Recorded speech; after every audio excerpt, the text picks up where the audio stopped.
What's up guys, this is Darkbblue, a gamer who loves Souls-like games, looter games, and every game that involves build making. Proto Bahamut is the hardest mission of Granblue Fantasy Relink, at least at present. It's also what you grind a lot for terminus weapons.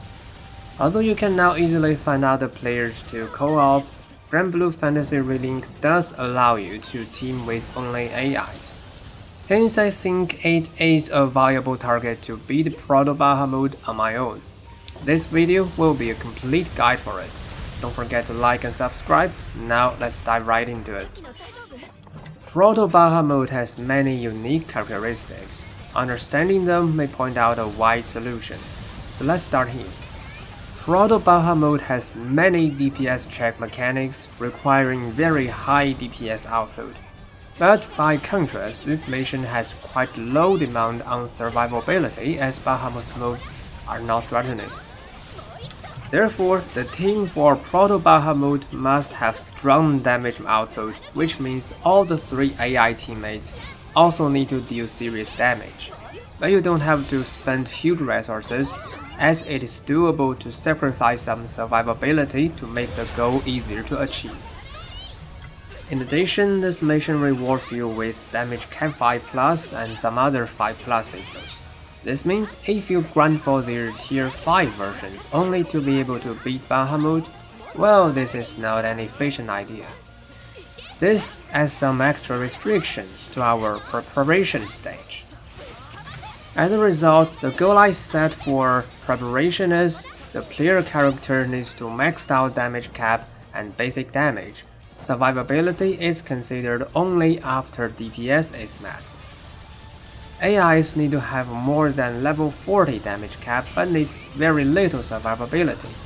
By using less survivability sigils, we have enough slots to use tier 5 sigils instead of 5+ ones, which can make the preparation easier. Now it's time for preparation, divided into 4 parts. First, grind Melting Pot of Hospitality for tier 5 damage cap sigils, but don't upgrade them too much. Second, grind for good 5+ sigils that are not dropped from Proto Bahamut. Third, finish all basic character progression related with DPS, which means it is fine to ignore survivability progression. Finally, do SL when pulling for sigils after each mission. To be specific, save before you pull. If the results are not satisfying, simply load your save. Note that if now you pull again, the results will be the same. You need to do another mission to refresh the pulling randomness. In the end, this is my team composition for Proto Bahamut. While I admit this team can be better if I use other characters, I suggest Eel, Ed, Rackham, Ogun, or Charlotte. It's time for the final fight. Phase 1. Shoot the light balls. Prioritizing at the right ones. If you fail to shoot all the balls, just hold block. Periodically, Bahamut will set some anchors on your ship, and by destroying them all, you can create a window for attacking Bahamut. At 80% of health, Bahamut goes into phase 2, turning red. In this phase, Bahamut uses less light balls and more melee and lasers. At 50% of health, Bahamut turns green and goes into phase 3. It'll use a special move, Supernova. To fully dodge this attack, first go to either side of the ship.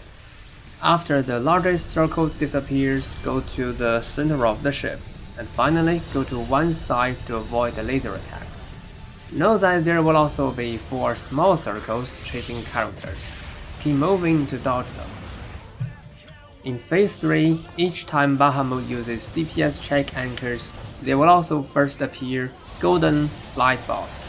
You need to destroy them all, otherwise anchors will be protected by shields. Light balls are both in front of and behind you. There are 8 in total, not 4. You yourself destroy the 4 balls on one side. Now don't leave the cannon immediately. Stay there so that AIs will destroy the other 4 balls. At 15% of health, Bahamut will use the final DPS check. It's actually quite hard to finish the 15% health with AIs, so my suggestion is to use Link time at around 70% of health to lower its health. When the DPS check starts, you first use an SBA full chain to get the Link time charge back, and this will make the final check easier. This is how I have managed to beat Proto Bahamut with AIs. It's an interesting challenge, but if you are grinding for Bahamut weapons, I still suggest co-op. If you like my story or want to join me into depth of games, remember to like and subscribe. Thanks for watching, see you around.